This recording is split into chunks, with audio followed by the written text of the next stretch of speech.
Hello and welcome to my channel. I'm glad that you're tuning in again. Tonight I want to talk about, tonight for me, I want to talk about Venus and Sagittarius in the natal chart. This video has been long overdue because I started the Venus in sign series quite a while ago. But here I am making the video finally. I did prepare some notes about it, so bear with. And also, before I get into it, please remember that, if you like this video, please like and subscribe. And if you're interested in a personal consultation, please email me at the email in the video description. So, let's get into it. Venus and Sagittarius. Well, Venus, Sagittarius actually is ruled by the planet Jupiter. And it is a fire sign. But you have to understand that Jupiter, even though it is called the Great Benefic in astrology, is actually an enemy of Venus. And vice versa, Venus is an enemy of Jupiter. Now, this doesn't mean, because these two planets usually play nice. Jupiter is the Great Benefic and Venus is all about sugar, spice, and everything nice. So neither of them are going to waste too much time on conflict. However, being enemies means that Venus is not in its best environment when it is in the field of Jupiter. Because Jupiter rules things like higher knowledge, spirituality, higher morality, principles, religion, philosophy, everything to do with expanding your horizons, traveling, going to foreign cultures, all that stuff, outdoors, sports, outdoors activities, things like that. So, Venus is not in its happiest environment in this sign. But that doesn't necessarily mean that it's a bad placement, quite the contrary, because Jupiter is said to bless pretty much anything that it gives. This particular combination is actually said to make a native quite lucky in terms of finances. So there is that always.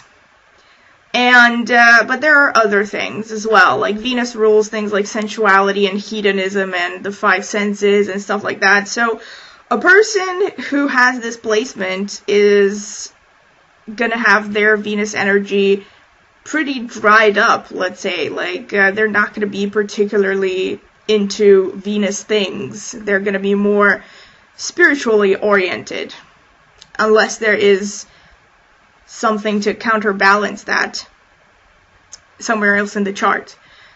So, Venus and Sagittarius in general. These people, they will love all things Sagittarian, Jupiterian. So, they will love gaining higher knowledge. They will be interested in philosophy, history, foreign cultures.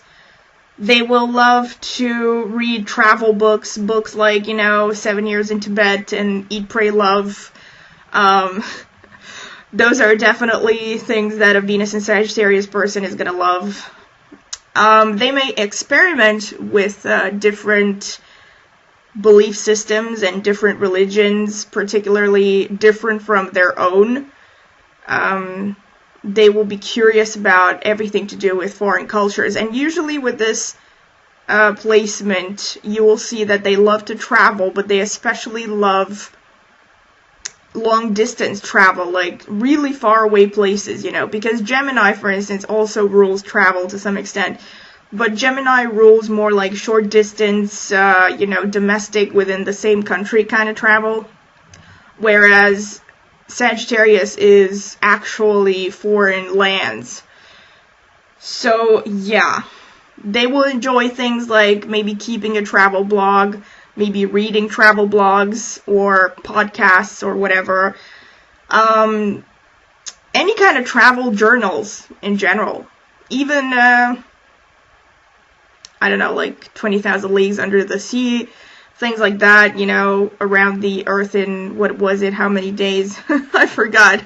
All the Jules Verne, or whatever the name is pronounced. All of those novels that have to do with travels and adventures. Those are things that a Venus in Jupiter, a Venus in Sagittarius person is going to enjoy. In terms of sports, they will like outdoor sports. Things like, well, anything to do with hiking, being in nature. To some extent, maybe even things like, rock climbing and bungee jumping and things like that are really adventurous and extreme. And they will also like anything to do with horses, like any horse races, polo, you name it. Anything to do with horses, because Sagittarius rules horses, so it's represented by the centaur. So, yeah.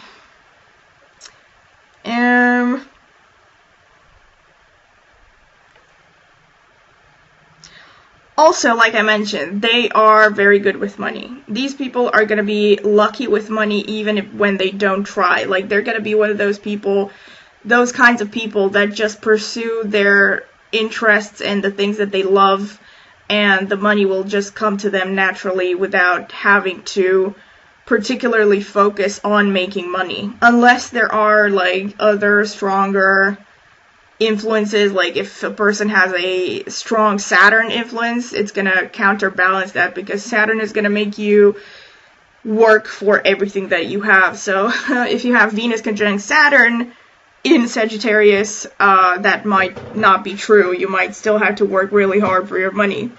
But all in all, Venus in Sagittarius does mean that you will tend to have more than average amounts of money luck. Like, you are definitely most likely to win the lottery or win any kind of like luck games, I guess. Anything that relies on luck, bingo, whatever. You could try your hand at that. Obviously, don't lose your entire inheritance or savings, but you could try that. Like, try it at least a few times in your life. I actually know somebody who has a strong Jupiter placement, and they have won the lottery twice. Not huge amounts of money, but enough for them to renovate their apartment. And yeah. So, because Jupiter in general means good luck. So, yeah. And Venus is a planet that rules finances. So, yeah.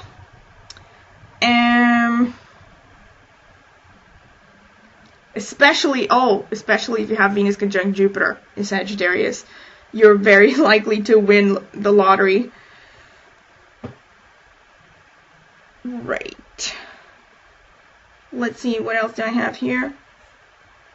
Right, like I said, they do love to immerse themselves in foreign cultures whenever they travel. They like to spend long times abroad in general to really get to know a culture. Like, they're not just going to go to a foreign land to take pictures or something. They're going to try to learn everything about their culture and try to see things from the perspective of the people that live there, which is a great thing to have. They're very tolerant and very open-minded and very generous when it comes to showing their feelings. But the problem is that with this placement, the people who have this placement are going to be really freedom-loving. And different, depending on the kind of people that they have relationships with, some people might have a problem with that. Some people might interpret that as them having a wandering eye or not being able to be loyal, which is really not true. I would not say that Venus in Sagittarius tends to unfaithfulness at all, but the problem is that they love freedom so much that it takes a pretty open-minded and strong individual to accept them and to give them enough space in a relationship, and in order for the relationship to really flourish and for the two people to be happy together. And also, aside from books, they will love, remember, because Venus rules the things that you love, your hobbies, your, everything that you love, I don't know, like your hobbies, your pleasures, your aesthetic sense. So, aside from books, they will love, movies like, Indiana Jones, Lord of the Rings, pretty much like, you know, any film that has to do with adventures, with going to foreign land. I guess even King Kong to some extent. Yeah, because it is a really masculine sign, Venus here tends to be really direct and matter of fact. And also this translates into romance. Like when they love somebody, they are more likely to actually voice their feelings or to make the first step, because Sagittarius is a fire sign and it's also very adventurous, so they will tend to be go-getters in terms of their romantic interests. And let's see what else. Oh, in terms of music, they will love, obviously, like I said, they love to explore foreign cultures, so they will love, for instance, bands like, you know, Enigma, Vangelis, Deep Forest era, you know, any of those like 90s bands, or that 90s trend that was called world music, quote unquote, you know, those, that type of music that uses bits and pieces of different cultural, different traditional types of music and puts them together. Or they could just be interested in a particular country's traditional music, a foreign country other than their own.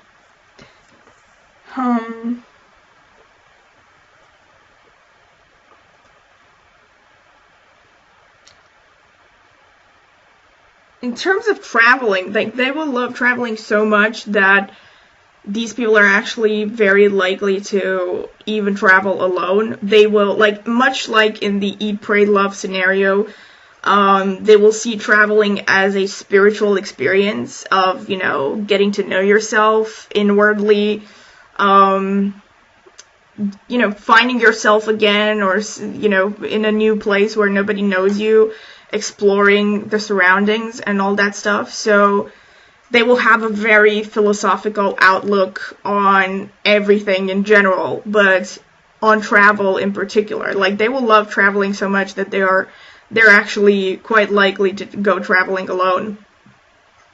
Particularly, you know, with a camera or a recording device. And they might enjoy photography as well, nature photography. Yeah, and anything to do with, basically recording adventures. So, let's see. Yeah, and also, since we're at the point of talking about travels, they will also very much appreciate it if their partners would join them in their interest in travel. So that's something to take into account. It may not necessarily be that they will only date somebody who is, you know, willing to go hiking with them or go camping or something, but they will really appreciate it. Like, they will probably love to go camping or, like, go traveling somewhere with their significant other. They're also generally just very positive, very optimistic outlook on life, and it's also kind of probably why they are said to be lucky, because Jupiter in general, it gives such a joyful, lighthearted attitude, and these people don't bear grudges, and they're able to just enjoy life as it comes, and they can be, you know, they can be the most warm, affectionate, optimistic people, and they can be encouraging to the people that they love. And they will also tend to appreciate people who are equally optimistic. So, also, right, men with Venus in Sagittarius, they will tend to look for all of the previously mentioned traits in their ideal woman. Remember, because Venus is the feminine ideal of a man. I mean, to some extent, Venus can also show the partner in a woman's chart, especially if she's, you know, a lesbian. But not just if she's a lesbian. You know, Venus is one of the significators of the partner. However, for the woman, it's significantly less important than Venus in a man's chart is, because for a woman, the equivalent of Venus would be Jupiter in her chart. So, yeah. So, men with Venus in Sagittarius, they will tend to love women who are, you know, independent, adventurous, and educated, or at the very least, if they're not formally educated, they will appreciate a woman who is constantly looking to expand her horizon, so to speak, you know, who is seeking to enrich her life through knowledge and through spirituality and experimenting maybe with different belief systems.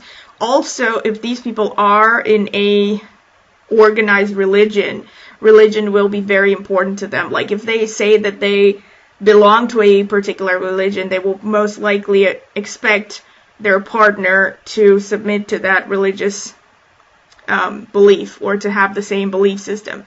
Because, yeah, Sagittarius rules philosophy of life and belief system and all that stuff, so it's probably pretty important to them in terms of romance to, you know, have the same belief system.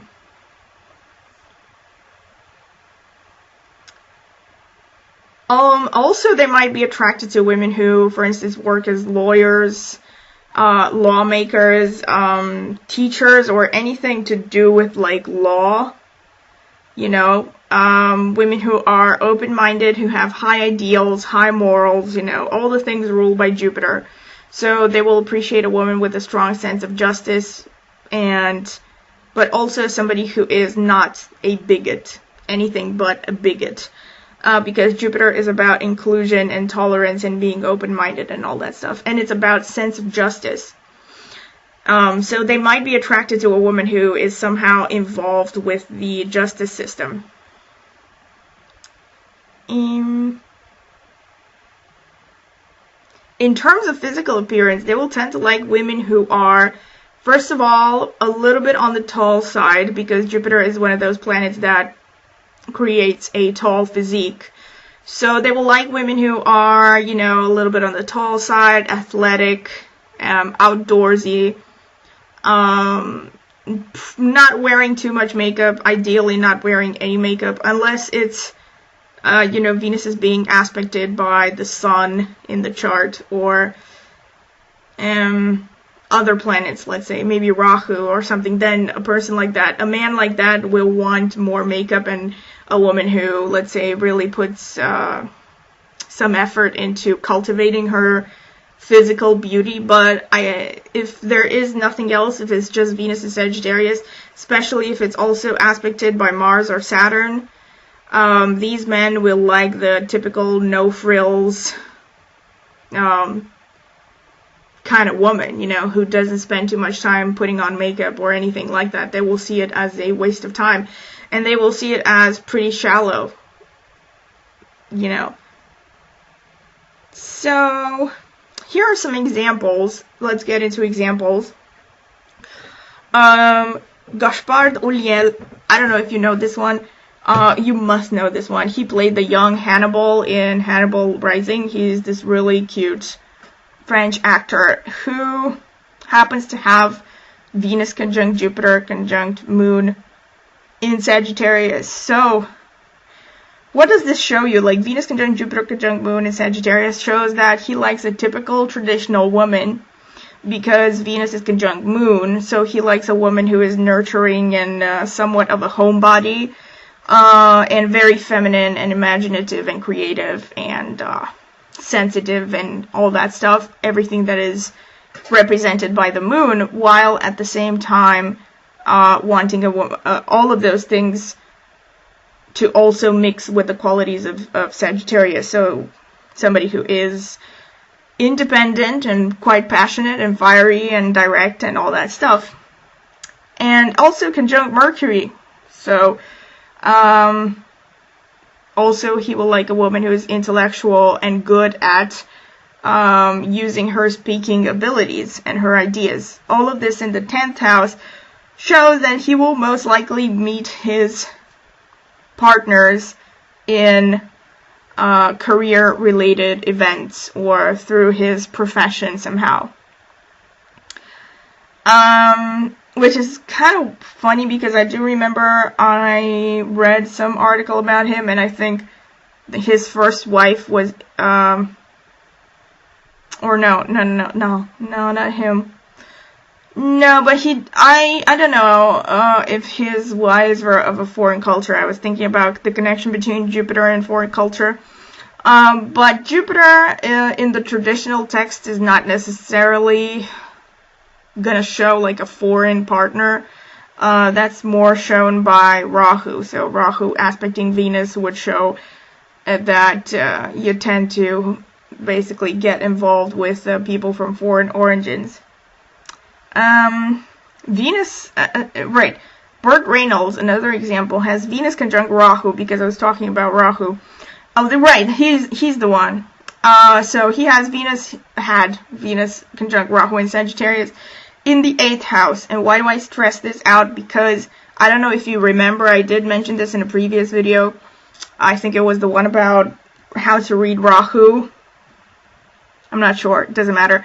But men who have Venus conjunct Rahu tend to be womanizers. They tend to, because Rahu expands everything that it touches, and, you know, Venus in a man's chart shows basically women, the spouse, and it shows his attitude towards women and the spouse. So if you have Venus conjunct Rahu, it shows somebody who is basically always hungry for women. And especially in the 8th house, which is the house of sexuality and sex drive and all that stuff, it would tend to show somebody who is a little bit of a, not necessarily a philanderer, but definitely somebody who has like a higher than average interest in sexuality and tends to be bored in relationships maybe, or it feels like they never have enough in terms of relationships. And apparently Burt Reynolds actually had a bit of a reputation of being a womanizer. And also, because I was talking about Rahu also showing foreign spouse, his first wife was English. And he had 2 wives and 2 serious girlfriends, and was also linked to loads of other celebrities and actresses. So definitely an active love life. Oh, and another thing that I mentioned, which is, I wrote here, that is kind of telling, is that he said that he himself actually was quoted to say that the love of his life was an actress called Sally Field, and I googled her chart, and Sally Field had, or has, I'm not sure if she's still alive, Sun conjunct Jupiter in her natal chart in Libra. So she has a very strong Jupiter energy. And he has Venus conjunct Rahu in Sagittarius, another strong Jupiter energy. And I wrote this down because this tends to happen. Like, even if, let's say, even if her sun was not in Sagittarius, so his Venus is not conjunct her sun, because his Venus is in Sagittarius and her sun is conjunct Jupiter, she embodies a lot of Jupiterian qualities, so that he would find that naturally attractive. Also, another thing that I kind of forgot to mention, again I'm mentioning it in the examples, is that Venus and Jupiter tends to be really good with telling jokes, being a comedian, seeing the sense of humor in things. It goes hand in hand with them, you know, enjoying intellectual pursuits in general and seeing the humor in life and always looking on the bright side of life like Monty Python used to. Anyway, and I just remember this now because I wrote here another example is Steve Harvey, who has Venus conjunct Mercury in Sagittarius. His birth time is unknown. But in any case, Venus conjunct Mercury in Sagittarius is definitely a great placement for a comedian, because Mercury is your ability to express your ideas, your communication style, and conjunct Venus would show somebody who knows how to communicate in a way that is very pleasant. And on top of that, all of these 2 planets in Sagittarius show that he knows how to communicate with humor. So, yes, a good placement for a comedian.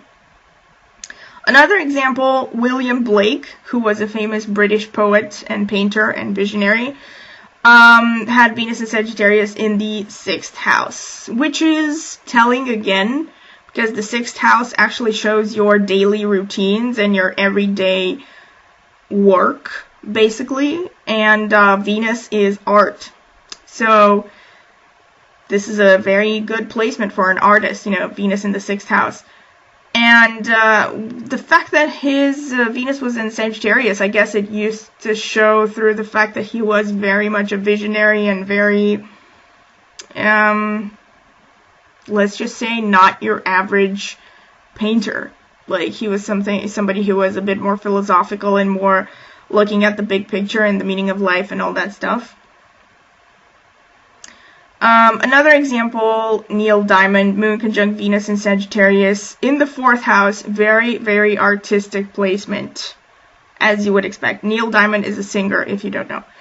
Andy Kaufman, another famous comedian, very original as well, had Venus conjunct Jupiter conjunct Sun in the 6th house. Again, his everyday work involved creative expression through the field of Jupiter, which meant showing humor and intelligence. Also, probably because Jupiter is linked to higher intelligence, it also is linked to humor, you know what I mean? Because, like, humor is generally seen as kind of like, at least good humor is seen as an expression of a higher, well-developed intellectual ability, I would say. Brad Pitt, Venus conjunct Mars, conjunct Mercury, conjunct Moon, conjunct Ketu, all in Sagittarius. Wow. Really, really interesting. One thing that I can say is the man married Angelina Jolie, who is a famous, and was at the time when he married her, not just when he married her, but when they first got together, she was famous for being, this very wild, adventurous being who was adopting kids from foreign cultures and was a bit of a globetrotter, like she had gone through all these foreign places and was a, humanitarian and all this stuff.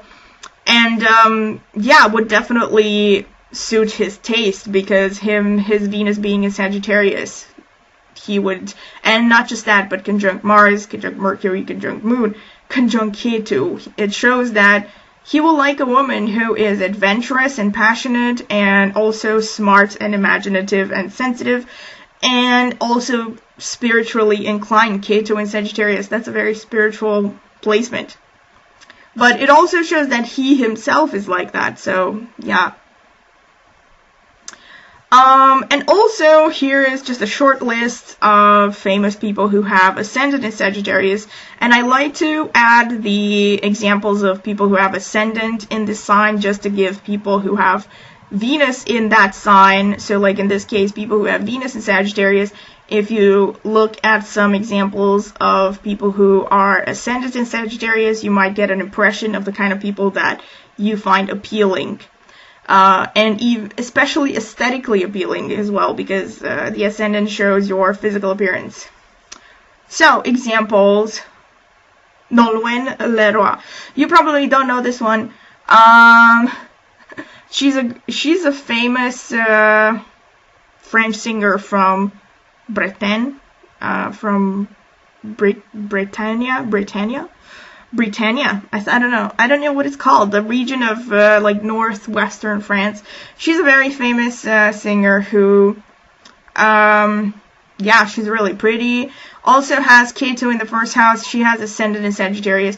One thing that I will say about people with Ascendant in Sagittarius is that they almost always tend to have a nice smile, very beautiful, broad smile, and they tend to have, and I've said this before, a somewhat horse-like features, not in a bad way, but they tend to have like a perfectly oval, sometimes even elongated or oblong face, and the teeth tend to be well aligned, and they tend to have like nice wide smiles, really nice smiles. And they tend to be above average in height as well, which I think is true for her. So yeah, Nolwenn Leroy. Then you have Sophia Loren, gorgeous woman.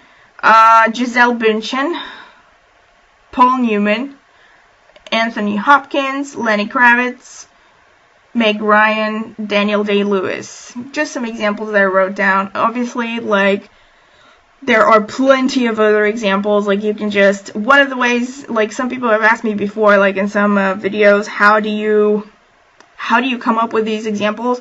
It's pretty simple. I go to astrotheme.com, and I actually search, I think they have, like, a section called Astrology and Statistics, and I search by, I actually search by Ascendant in Capricorn, because remember, I mentioned this, I use Sidereal Zodiac, which Sidereal Zodiac is about 23 degrees, let me think, before or after. 23 degrees before the tropical one, so like, if you're born in, let's say, Sun in 0 degree Aries, it basically means that in Sidereal, you are born with Sun in about 7 degrees Pisces. So what I do is I look for people who have Ascendant in Capricorn, and then all the people who have Ascendant in Capricorn before 23 degrees and 50 minutes, those are actually people who have Ascendant in Sagittarius in the Sidereal Zodiac. So that's it. It's no big philosophy, and pretty much anybody can figure it out. And I only mentioned this because, like, somebody asked me, I don't forget, I don't remember who, but somebody asked me at one of the videos, where do I get these statistics from, or like, where do I get my examples from? That's where. So, yeah, this is it. This has been my interpretation. I hope you enjoyed it. Please leave comments, please like and subscribe, and don't forget that if you're interested in a consultation, you can email me at the email address that I will write in the video description, and also on my YouTube channel About section. So, yeah, that's it, and thank you for listening, and bye!